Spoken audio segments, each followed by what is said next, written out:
Hey guys, Leon Sylvester here. Welcome back to the channel. In this video today, we're going to be exploring how to stop drinking alcohol using something called a mental model. If you're looking for a logical approach to getting in control of your drinking and just building a better understanding of the problem at hand, then you're going to want to watch this entire video. What we'll be doing is first defining exactly what a mental model is, and then what we're going to be doing is exploring 3 different mental models and discuss how you can start using each of them when it comes to stopping drinking. Now guys, once you've got your head around these different mental models, it's going to make stopping drinking alcohol a much more effortless and enjoyable experience. Now, I've personally used all 3 of these mental models in my own journey, and they have completely changed the game for me. As you guys may already know, it took me close to 10 years of basically trial and error until things clicked for me and I became happy about being a non-drinker. I tried using willpower more times than I can count, I tried moderation, I tried cutting down, and I also had a stint in AA. But none of these things worked for me long term.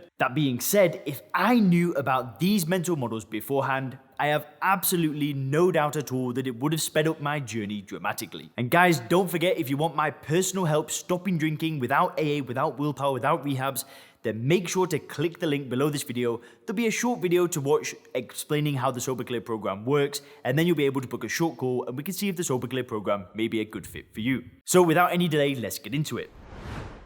First guys, what are mental models? Well, a mental model is an explanation of somebody's thought process about how the world operates. It goes without saying, but the world is a very complex place and we can't carry around all the information that we have at once. So, mental models can help us simplify things and give us a framework to create a better understanding of things. So, mental models, they help us create links and create connections between different things.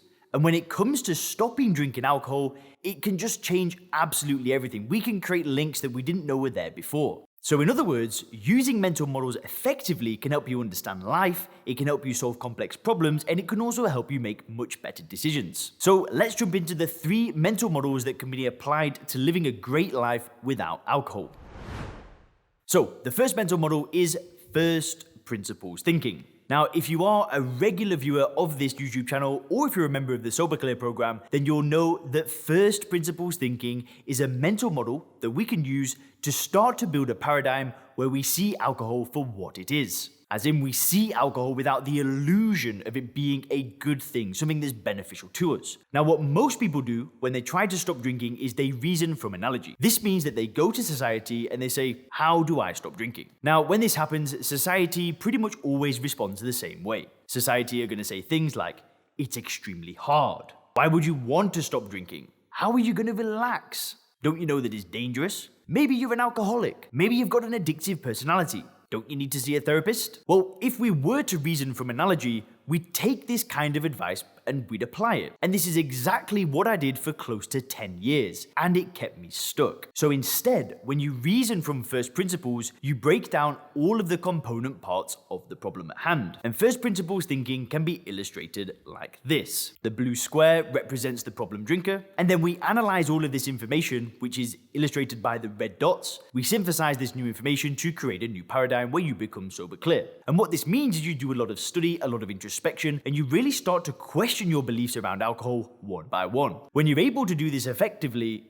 you essentially end up creating an entirely new paradigm and worldview. You start to see alcohol for what it is. You start to see alcohol as a highly addictive poison that does absolutely nothing for you. It then becomes a simple decision to become a non-drinker. And this can all be done through reading books and blogs, through watching videos, through listening to podcasts. And obviously, it's the mental model that we use in the Sober Clear program. If you do want more details on that, then make sure to click the link in the description. The second mental model that you can use is second-order thinking. Second-order thinking is a process of thinking about the implications of a first-order impact. For example, if I do A, what happens after that? And then after that, and then after that, and so on. Most people don't really do this. We often take actions without considering the second and third order consequences. Being able to think about how an action can impact things further down the line can give you a huge edge. People often talk about second order thinking when it comes to making business and investment decisions. At the same time, it can be incredibly effective for making personal decisions as well. First order thinking is fast and easy. We have a problem and we look for an immediate solution. For example, I'm hungry, I open the cupboard, I'll eat some biscuits. On the other hand, second order thinking is a lot more deliberate. You continually ask yourself, and then what? For example, if you're hungry and eat the biscuits, then what? You then use these thoughts to start dictating your decisions and actions. In this instance, you'd probably skip the biscuits and grab a healthier snack. Ray Dalio said failing to consider second and third order consequences is the cause of a lot of painfully bad decisions, and it is especially deadly when the first inferior option confirms your own biases. Never seize on the first available option, no matter how good it seems, before you've asked questions and explored. So when it comes to alcohol, most people don't consider the second and third order consequences of drinking. Before I discovered first principles thinking, there was a 9-month period of my life where I stopped drinking using nothing but willpower. During those 9 months, life was going pretty well. However, there was an evening at a New Year's Eve party where the willpower did run out, and I can still vaguely remember my decision-making process. I only considered the first order consequences of drinking that night. I remember saying things like, well, you can drink tonight and then stop.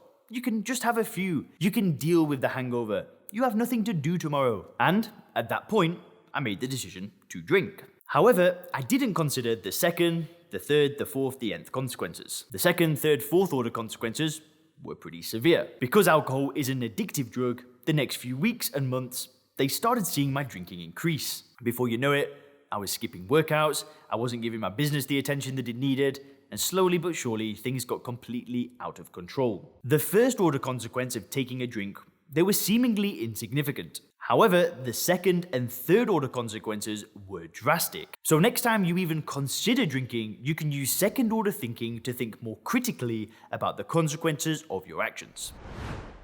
Now, the third mental model that we're going to discuss is the circle of competence. And this is the final mental model that can help you stop drinking alcohol. Understanding your circle of competence can help you learn from others, avoid problems, and also find ways to improve. And it can be illustrated like this. Now, we all have circles of competence. Through either experience or study, we start to develop understandings of certain things. However, most people think that they know more than they actually do know.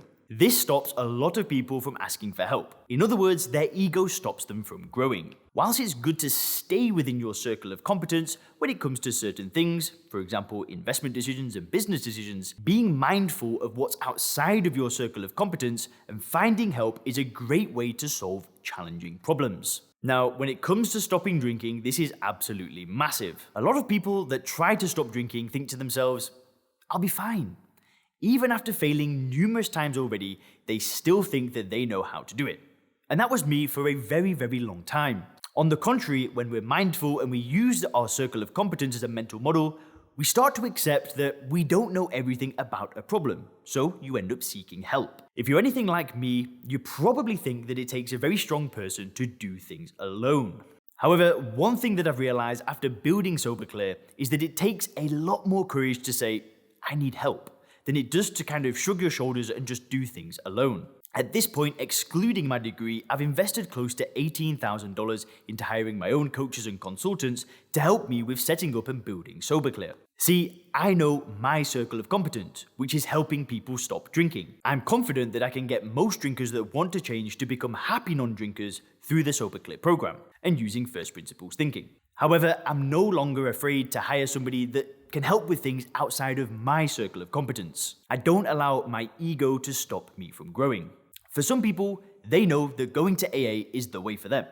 For others, it might be a therapist. However, the point is to be aware of what you don't know and to be okay with finding help. Like I said, guys, if you do want more details about the SoberClear program, then do make sure to watch that short video in the description below. And guys, let me know which of these mental models is your favorite in the comment section. And if you click the video here, you can learn more about the one thing that got me to stop drinking forever. Thanks a lot.